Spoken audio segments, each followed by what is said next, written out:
Smite 2 was announced before it was truly ready. Hi-Rez Studios shifted Smite 1's content pipeline from a steady flow down to a trickle, leaving players with little to look forward to for the rest of the year. Then came the pay-to-try alpha, an unfinished product for most of the first year. Add in the skin debacle, the collapse of Smite's esports scene, and now a second round of layoffs, and you'd think Smite 2 was already 6 feet under.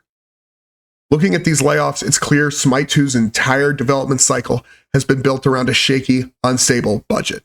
The pattern is obvious. Reach a milestone, lay off staff. Reach another milestone, lay off more staff.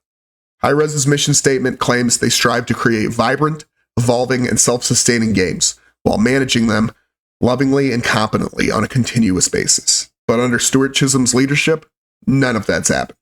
And it's time for him to step aside.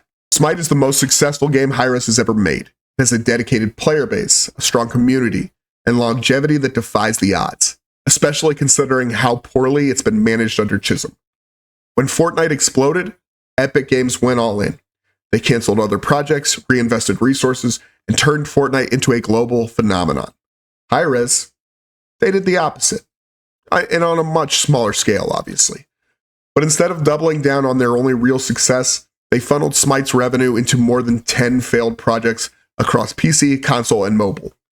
Even worse, they actively sabotaged some of their most promising games, Realm Royale, Paladins, Rogue Company, by spreading resources too thin and abandoning them the second things got tough. Smite 1 has been treated like a personal piggy bank to fund these failures. And what have they learned from this cycle of mismanagement? Nothing. Despite all of this, Smite's player base has remained loyal. Not because of Hi-Rez, but because of the developers, the artists, the programmers, designers who have worked tirelessly to keep the game fun. New skins, new maps, new mechanics, Smite has thrived because the people working on it cared. And they didn't just work on the game, they became part of the community, engaging with players in ways most teams never do. That's why every round of layoffs feels personal. The openness between the community and the devs hasn't disappeared, but it's clear that even they are out of the loop now. After spending the last year following Smite 2's developments and playing through the alpha, one thing is clear. The entire transition from Smite 1 to Smite 2 has been about money, or rather, the lack of it. Hi-Rez is feeling the aftermath of the 2020 gaming boom and bust. During the pandemic, gaming studios rapidly expanded, hiring more staff, launching more projects, raking in profits as people stayed home. But as the world returned to normal, revenue shrank and companies struggled to sustain their bloated budgets. Hi-Rez found itself in a tough spot. They didn't have the money to support their staff, create new projects, and maintain all of their existing games at once. Their solution in 2023? Bet everything on Smite 2. They drained resources from nearly every other project and put all their eggs in this one basket. To their credit, outside of the cash grab that was the pay-to-play alpha, Smite 2 has been relatively light on microtransactions. Priority has been making the gameplay as strong as possible, not just squeezing money from the players. And for what it's worth, Smite 2 plays really well. It's fun. I believe that it's on the road to being better than the original. But here's the problem. No matter how good the game is, game development takes time, resources, and manpower.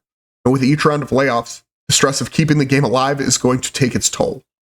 And who is still overseeing this mess? Stuart Chisholm, the guy who created this problem in the first place. Since Smite 2 went fully free to play in January, its player count has jumped.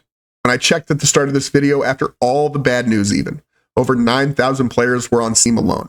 That doesn't even include the console numbers, which we're not privy to. So why are people still playing? Is Smite dead? Is it dying? I believe, with the right leadership, Smite 2 can bring Hi-Rez back. They're incredibly talented people still working on this game, but they won't succeed with Stu in charge. This is the same guy who made poor decisions time and time again, ruined countless games, and put the company's most successful game on life support. It's time. Chisholm needs to go.